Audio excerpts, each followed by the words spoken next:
예수님께 붙어 있어야 합니다. 이런 제목으로 하나님 말씀을 나눕니다.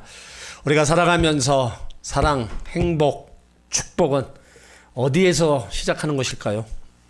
물론 하나님께서 사랑과 축복과 행복을 주시는 것이지만 우리는 이 세상을 살면서 이런 것들을 누릴 수 있는 기초가 있다는 겁니다.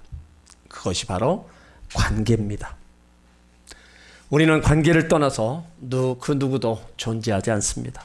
남녀관계, 부모와 자식관계, 친구관계, 또 스승과 제자관계 등이 있어요. 관계가 생기면 친해집니다. 그러나 관계가 없으면 친할 수가 없습니다. 좋은 관계가 되면 좋은 감정이 생겨요. 사랑이 생기고 또 발전해가며 행복해집니다. 부부관계가 좋으면 행복해집니다. 부모와 자식관계도 관계가 좋으면 행복한 거예요. 함께 신앙생활하는 성도들의 관계가 좋으면 더 기쁘고 행복한 겁니다. 그리고 그 속에서 바로 축복을 경험하게 되는 겁니다. 반대로 관계가 없거나 깨지면 정반대의 현상이 나옵니다. 얼굴이 붉히고 서로 미워하는 감정이 생기고 불행해집니다. 자칫하면 저절로 끝나고 맙니다. 사람은 누구나 예외 없이 혼자 살 수 없고 누군가를 만나고 관계를 맺어가는 거예요. 요즘 개인주의화되다 보니까 혼자서 생활하는 분들이 많아요. 그래서 혼밥, 혼술, 혼령 이 유행합니다. 그런데 혼자 신앙생활하는 건 절대로 안 됩니다. 신앙생활은 독불장군, 외톨이 통하지 않습니다. 함께 믿음의 성도들과 해나가는 거예요. 좋은 교회 공동체 속에 소속되어서 성도들과 교제하는 게 중요합니다. 왜 그러느냐? 우리가 신앙생활하면서 가장 중요한 관계가 바로 사람과의 관계도 중요하지만 하나님과의 관계라는 겁니다. 하나님과의 관계가 깨지면 다 깨진 것과 마찬가지예요. 반대로 하나님과 관계가 회복되면 다 회복되는 겁니다. 우리 성도 여러분들이 하나님과의 관계를 회복하시기 바랍니다. 교회를 다니고 하나님을 잘 믿지만 하나님하고 살아있는 관계가 없는 사람이 있어요. 이런 사람은 불행해지는 거예요. 구원이란 하나님과 나 사이에 깨어진 관계를 회복하는 겁니다. 믿음도 바로 깨어진 관계가 회복되는 겁니다. 예수님께서 자신과 하나님과의 관계가 얼마나 중요한지 오늘 포도나무 비유로 말씀하고 계세요. 오늘 1절에 보면 내가 참 포도나무요 내 아버지는 그 농부다. 왜 예수님이 하나님과 자신의 관계를 설명하면서 이 포도나무 비유를 말씀하셨어요? 관계를 설명하기 위해서입니다.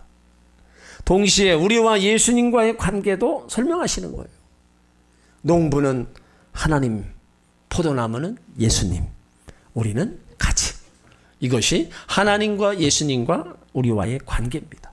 이 관계가 잘 되어 있으면 포도나무의 열매가 주렁주렁 열리고 농부의 마음도 기쁨으로 가득 차고 복이 온다는 거예요.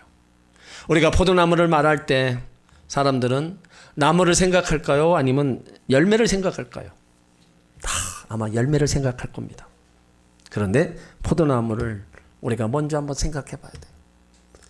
겨울철 되면은요, 포도나무가 바싹 말라 비틀어져 가지고 그 모습 볼품이 없습니다. 그 누구도 거기에 관심을 두질 않아요. 예수님이 자신을 포도나무에 비유한 것은 상징적인 의미가 있는 겁니다. 예수님이 땅에 계실 때 많은 고난을 겪으셔서 예수님의 모습을 볼 때 아름다운 모습 하나도 없었어요. 고난받을 때 그 모습이 너무 비참해서 사람들이 고개를 돌려버렸습니다. 예수님 오시기 700년 전 이사야 선지자가 그 모습을 바로 성경에 남겨두었어요. 이사야 52장 14절에 보면 전에는 그의 모양이 타인보다 상하였고 그의 모습이 사람들보다 상하였으므로 많은 사람이 그에 대하여 놀랐다. 하나님의 아들이신 예수님이 그 모습을 보니까 타인보다 다른 사람들보다 너무 상한 거예요. 그 모습이 너무 볼품이 없는 거예요. 어떻게 하나님의 아들 예수님이 저런 모습일까? 모두가 보고 놀라는 거예요. 이사야 53장 2절로 3절에도 그는 주 앞에서 자라나기를 연한 순 같고 마른 땅에서 나온 줄기 같아서 고운 모양도 없고 풍채도 없은즉 우리가 보기에 흠만한 만한 아름다운 것이 없도다. 그는 멸시를 받아서 사람에게 버림을 받았으며 간고를 많이 겪었으며 질고를 하는 자라. 마치 사람들이 그에게서 얼굴을 가려운 것 같이 멸시를 당하였고 우리도 그를 귀히 여기지 아니하였다. 십자가에 달리신 예수님 한번 보세요. 몸을 벌고 벗기시고 채찍에 의해서 등이 찢어지면서 피로 범벅이 됩니다. 가시면류관을 쓰셔서 피가 흘러내리고 양손과 양발에 대못이 박히셔서 십자가에서 6시간 동안 고난을 당하시다가 숨을 거두셨어요. 그 모습이 얼마나 비참했던지 사람들이 다 고개를 돌린 거예요. 예수님은 우리를 위해서 그 고난의 길을 가신 겁니다. 그러나 예수님의 죽음은 바로 끝이 아니라 새로운 시작이었어요.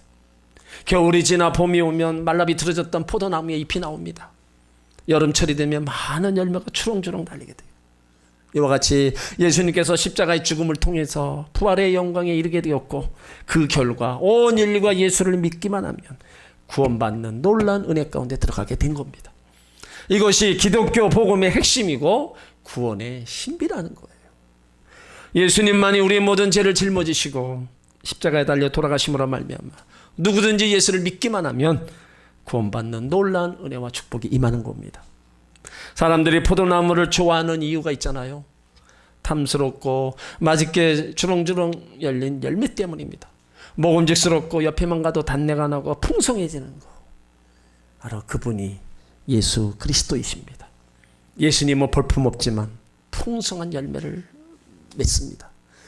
요한복음 10장 10절에 내가 온 것은 양으로 생명을 얻게 하고 더 풍성히 얻게 하려 함이니라. 예수 그리스도로 말미암아 주어지는 그 생명의 열매들, 그것이 바로 아름답고 복된 겁니다. 오늘 포도나무에 있어서 이제 중요한 것은 농부라는 거예요. 농부가 관리하는 포도나무와 산에서 아무도 관리하지 않는 포도나무, 하늘과 땅만큼 차이가 큽니다. 예수님은 하나님이 농부라고 한다면 나는 하나님이 잘 갖고 신 열매, 그 열매가 주렁주렁 맺히는 나무다라고 얘기하고 있어요. 그래서 오늘 1절에 농부와 포도나무의 관계를 말씀하시고 2절에 와서 이제 가지를 얘기하십니다. 오늘 2절에 보면 무릇 내게 있어 과실을 맺지 아니하는 가지는 아버지께서 이를 제어 버리시고 무릇 과실을 맺는 가지는 더 과실을 맺게 하려 이를 깨끗게 하십니다. 여기 포도나무에 붙어있는 가지가 나오는데 이 가지가 누굽니까? 예수 믿고 따르는 저와 여러분들입니다. 세상 사람들을 가리켜 가지라고 얘기하지 않아요. 세상 사람들은요 예수님과 관계가 없습니다. 예수님은 포도나무, 우리는 포도나무인 예수님께 붙어있는 가지라는 거예요. 근데 2절을 더 가만히 우리가 관찰해 보면 아주 우리가 재밌는 사실을 발견해요. 나무에 붙어 있다고 해서 다 가지가 아니라는 겁니다. 나무에 붙어 있어도 잎만 무성한 가지면 물론 가지가 있을 수 있어요. 잎이 무성해서 열매를 맺는 것 같은데도 막상 가보면 가지에 열매가 없는 겁니다. 근데 이런 경우는 농부가 인정사정 볼 것 없이 다 쳐버린다는 거예요. 나무에 붙어 있다고 다 가지가 아니라는 겁니다. 이 말은 교회 다 다닌다고 다 교인이 아니라는 거예요. 하나님의 이름을 부른다고 다 하나님 자녀가 아니라는 겁니다. 우리가 교회를 다니고 열심히 한다고 하지만 잎만 무성하고 열매가 없으면 하나님이 가지를 친다는 거예요. 한 가지 더 알아야 될 건요. 예수님이 가지를 치지는 않는다는 겁니다. 나무가 가지를 버리는 게 아니라 농부가 가지를 버리는 거예요.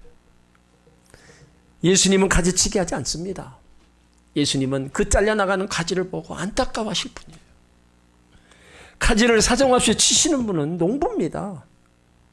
농부는 왜 잎만 무성하고 열매 맺지 못하는 가지를 사정없이 칠까요?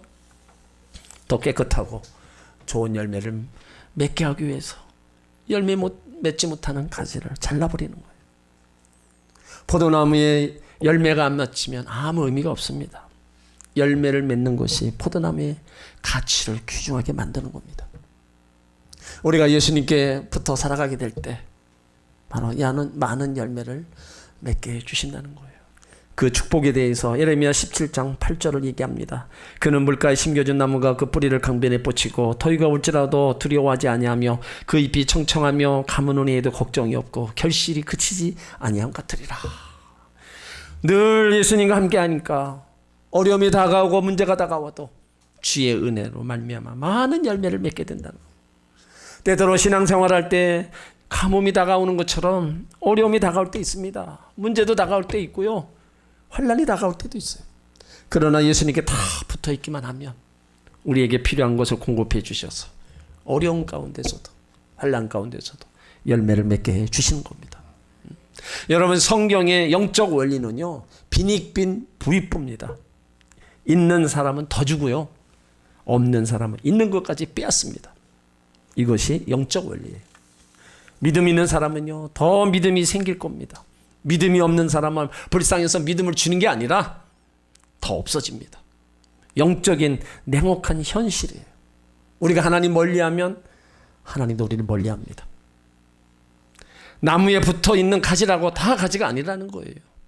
열매 맺지 않는 가지, 하나님이 사정없이 자른다는 겁니다. 우리 인생에 있어서도 하나님이 가지치기 할 때가 있어요. 하나님은 나를 사랑하시고 내가 좋은 열매를 맺기를 원하십니다. 그런데 내게 나쁜 성격, 나쁜 습관, 인격이 있다면 하나님은 그것을 절대로 그냥 두시지 않습니다. 왜요? 그것이 붙어 있으면 나중에 나의 인격까지 망가뜨린다는 겁니다. 그래서 하나님은 적당한 때에 가지치기를 하시는 거예요. 그러므로 하나님이 가지치기 하실 때 우리는 원망해서는 안 됩니다. 하나님 너무 하신다고 우리가 말할 수도 없는 거예요. 하나님은 정한 때 가지치기 하셔요. 실수가 없이 다 잘라내십니다. 불필요한 거, 입만 무성한 거, 다른 과실의 양분을 도둑질하는 가지만 골라서 하나님이 치십니다. 열매 맺지 못하는 가지, 더 열매를 맺기 위해서 사정없이 도려내는 거, 이것이 바로 하나님의 가지치기예요. 그런데 하나님은 그 가지치기 전에 감정으로 함부로 가지를 치지 않습니다. 잘못된 것만 골라서 가지를 친다는 거예요. 그리고 꼭 필요한 것은 그대로 남겨두십니다. 여러분, 이건 뭘 얘기해요? 우리 인생에서 겪는 고통을 하나님의 가지치기 원리에 우리가 한번 적용해 봐야 돼요. 하나님께서 가지치기 하실 때 나에게 아픔을 주고 고통을 주고 환난이 나에게 다가올 때 우리는 분명히 세 가지를 잘 명심해야 돼요. 먼저 하나님이 가지치기 하시는 거 그대로 받아들여야 됩니다. 가난하면 가난한 대로, 병든면 병든 대로, 실직을 했으면 실직한 그대로 자신을 받아들여야 된다. 왜요? 하나님께서 우리를 새롭게 하는 작업이라는 겁니다. 또 그 과정 속에서 우리는 인내해야 돼요. 발버둥 치면서 안 하겠다고 고집 부리면 안 됩니다. 받아들이면서 온전히 인내하고 나가야 돼요. 그리고 마지막은 감사해야 됩니다. 가지치기의 결론은 나를 살리고 복을 주시는 겁니다. 하나님은 가지치기를 통해서 더 새로운 열매를 원하시고 그 열매를 통해서 하나님은 영광을 받으시고 기뻐하신다는 거예요. 그러므로 우리가 살아가면서 여러 가지 당하는 일들이 수없이 많이 다가오잖아요. 아, 하나님이 나에게 또 가지치기 하고 계시는구나. 나 이런 못낸 것들을 다 잘라내시는구나. 그런 것들을 어떻게 해요? 우리가 빨리 다 받아들이고 거기에서 우리가 벗어나면 이제 새로운 열매를 또 하나님 허락해 주시는 겁니다. 그래서 그 열매를 통해서 하나님은 정말로 기뻐하시고 영광을 받으시는 거예요. 하늘나라에 살고 있는 천사 3명 중 한 천사가 이야기합니다. 사람들은 도대체 무슨 재미로 사는지 모르겠다. 그러자 또 한 천사가 말합니다. 사람은 그렇다 치더라도 하나님은 무슨 재미로 사시는지 모르겠다. 그러자 또 한 천사가 나는 하나님과 사람 중 어느 쪽이 더 재미있게 지내는지 모르겠다. 이 얘기를 들은 하나님께서 이제 3명의 천사들을 불러서 과제를 줍니다. 세상에 내려가서 행복한 사람들의 얼굴을 카메라로 찍어오라는 거예요. 천사들은 세상에 내려와서 가장 행복한 얼굴을 찾아서 그 모습을 카메라에 담고 이제 하나님 앞에 한 장씩 내놨어요. 첫 번째 천사는 오곡백과가 무르익어가는 그 들판을 바라보며 만족해하는 농부의 모습을 찍은 그 사진을 내놓습니다. 두 번째 천사는 10년 만에 아기를 품에 안고 기뻐하는 그 엄마의 얼굴을 사진을 찍어서 내놔요. 그리고 세 번째 천사는 작품을 완성하고 자신의 그림을 흐뭇하게 바라보는 그 화가의 미소, 그거를 찍어서 내놓습니다. 하나님은 천사들에게 수고했다 칭찬하시면서 사람은 그의 열매로, 그가 맺은 열매로 산다 말씀하십니다. 그러자 두 번째 천사가 하나님께 여쭤봐요. 그러면 하나님은 무슨 재미로 사십니까? 하나님께서는 사람들은 곡식과 자식과 예술 작품을 생산은 했지만 나는 그들을 지었고 그들에게 생명을 주었다.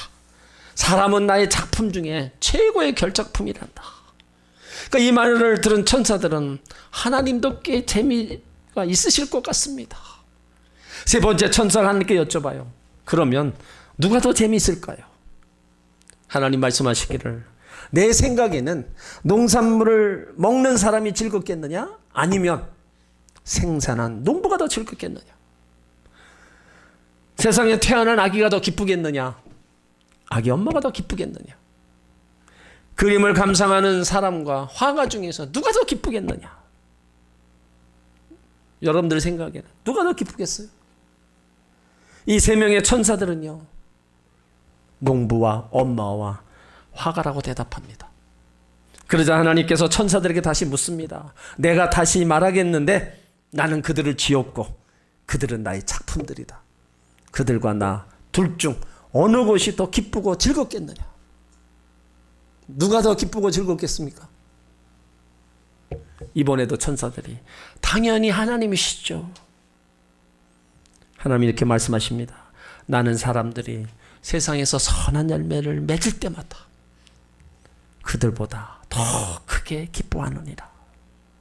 하나님이 만드신 그 사람들이 선한 열매를 맺히고 아름다운 열매를 맺히고 좋은 열매가 맺히는 것을 보고 그렇게 기뻐하신다는 겁니다. 우리가 예수 믿고 우리가 신앙생활하면서 우리가 맺히는 그 열매를 하나님이 그렇게 기뻐하시는 거예요. 그러면 성경에서 말하는 열매는 뭐예요? 그 대표적인 게 성령의 9가지 열매입니다. 모든 그리스도인들은요, 이 성령의 9가지 열매가 있을 때 이 사람은 열매가 있는 가지다 말할 수 있어요. 사랑과 신학과 화평과 오래 참음과 자비와 충성과 온유 절제. 우리 성도 여러분들도 이 열매를 맺으시길 바랍니다. 예수 믿고 난 다음에 날마다 온유해지고 겸손해지시길 바랍니다. 예수 믿고 나서 고집불통, 걸핏하면 화나고 소리 지르고 원망 불평하면요, 전혀 열매를 맺지 못하는 부끄러운 신앙생활을 하고 있는 겁니다. 예수 믿고 달라져야 합니다. 우리 속사람이 날마다 달라져야 돼요. 어제보다 오늘이 낫고 오늘보다 내일이 나은 삶을 살아야 되는 겁니다. 우리 성격은 잘 변하지 않습니다. 급한 성격 느려지지 않고 느린 성격 급해지지 않습니다. 그런데 성품은 변합니다. 하루 두세 번 화내던 사람이 예수 믿고 신앙생활을 잘하면 화내는 것이 사라져버리고 성령의 열매를 맺으면서 섬김의 본의 모습을 보이는 겁니다. 우리가 주변 사람들에게 손가락질 당하고 욕먹는 이유가 뭐예요?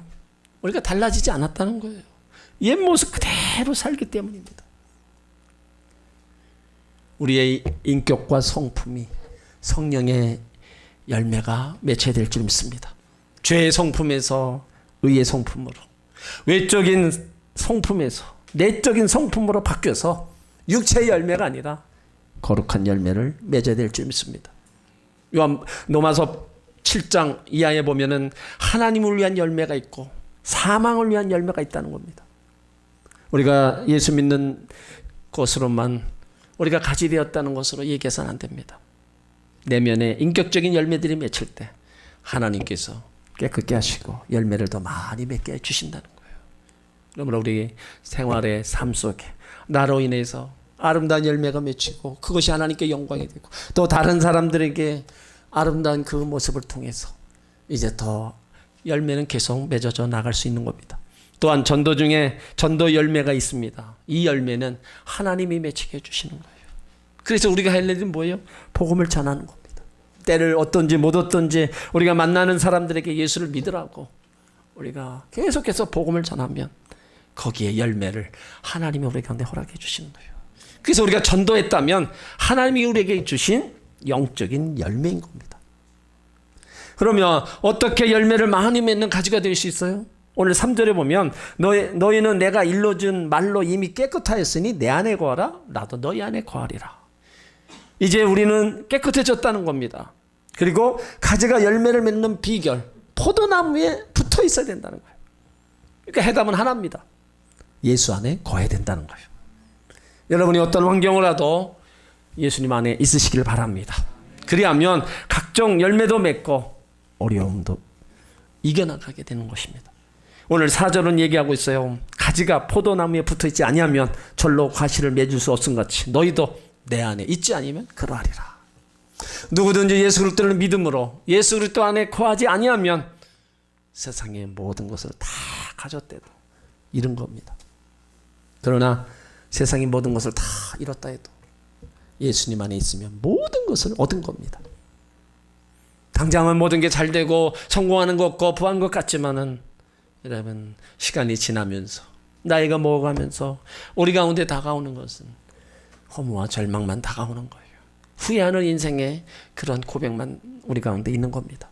우리는 잊지 말아야 돼요. 하나님 없는 인생, 예수님께 달라붙어 있지 않는 인생, 무슨 일이라도 허사입니다.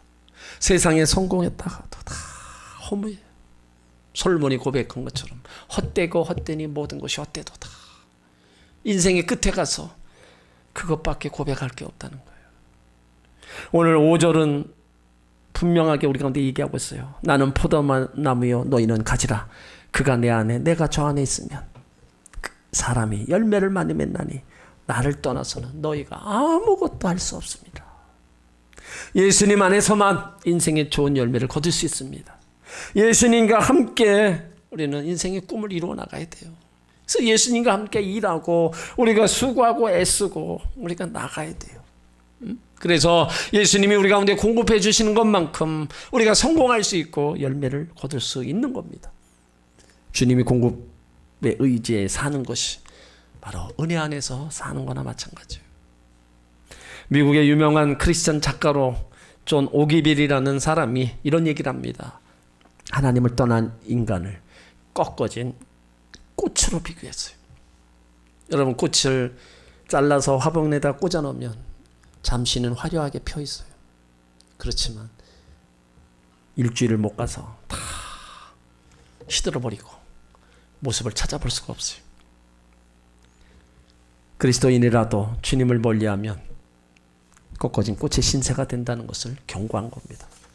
우리는 하나님 없이 살아갈 수 없습니다. 하나님을 의지해야 할 존재들이에요. 인간은 의지적 존재입니다. 인간은 육체적 존재이므로 물질을 의지해야 되고 숨을 쉬어야 되고 먹어야 살 수 있는 거예요. 또한 인간은 사회적 존재이므로 타인을 의지합니다. 가족이나 친구를 의지하지 않으면 살아갈 수가 없는 겁니다. 가장 중요한 것은 우리 인간은 영적인 존재이므로 하나님을 의지해야 된다는 사실이에요. 이것을 모르고 살아가는 사람들이 얼마나 많은지 모릅니다. 그러니까 인생이 불행한 거예요.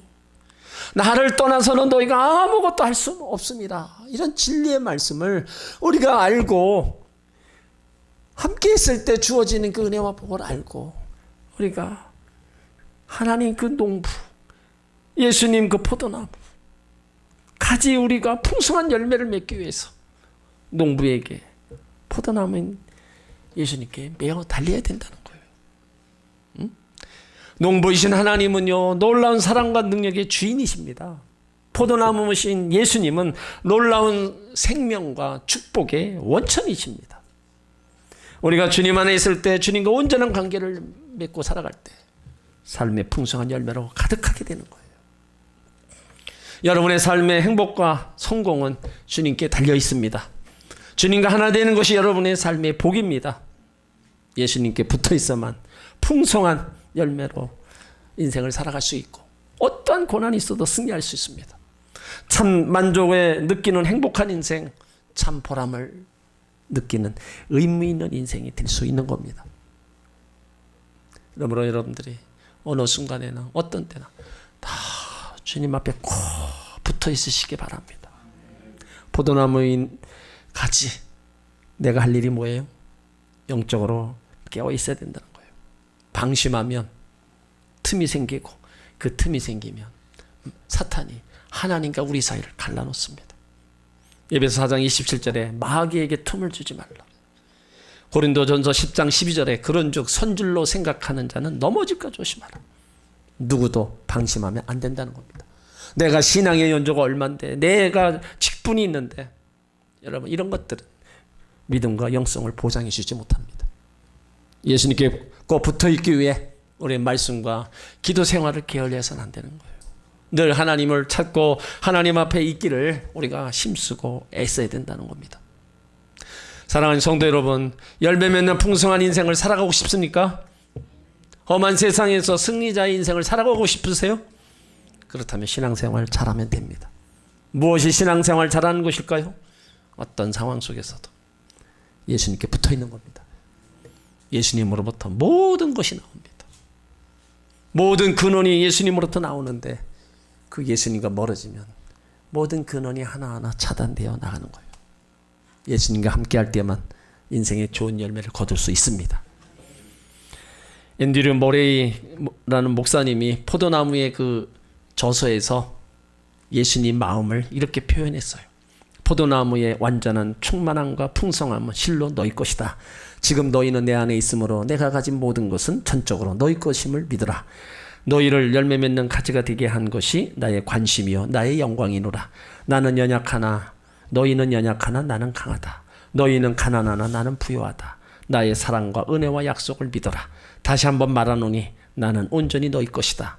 나는 포도나무요 너희는 가지라. 그러므로 오직 내 안에 거하라. 예수님과 나의 관계, 무엇으로도 갈라놓을 수 없는 관계입니다. 피로 맞은 관계. 그러므로 우리는 예수님께 꼭 붙어 있으므로 복된 인생을 살아가시길 바랍니다. 하나님이 때론 가지치기 할 때가 있어요. 그때가 고통스럽지만 믿음으로 받아들이고 잘 감당하시기 바랍니다. 우리 신앙생활에 내면의 성품이 변하고 우리가 성령의 열매와 전도의 열매, 하나님 기뻐하시는 열매를 많이 맺어서 하나님 앞에 영광이 되고 기쁨이 되는 성도들 되시길 바랍니다. 오늘 우리는 예수님의 살과 피를 대해요. 이것이 바로 예수님과 나와의 관계를 증명하는 겁니다. 나를 위해서 흘리신 피, 나를 위해서 찢기신 그 몸, 그것을 우리가 먹고 마실 수 있는 것은 하나님 자녀만 할 수 있는 거예요. 그러므로 이 관계를 우리는 잘 더 예수님 사랑하며 유지해 가야 돼요. 어떠한 순간이든 하나님은 우리를 멀리하지 않고 우리를 떼어놓지 않습니다. 내가 자꾸 하나님을 밀어내고 내가 자꾸 하나님과의 관계를 멀리하니까 우리는 멀어지는 겁니다. 그러므로 다시 한번 하나님과의 예수님과의 관계가 멀어졌다면 여러분들도 가까이 하시기 바랍니다.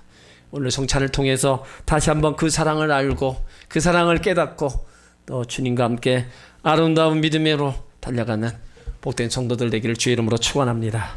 아멘.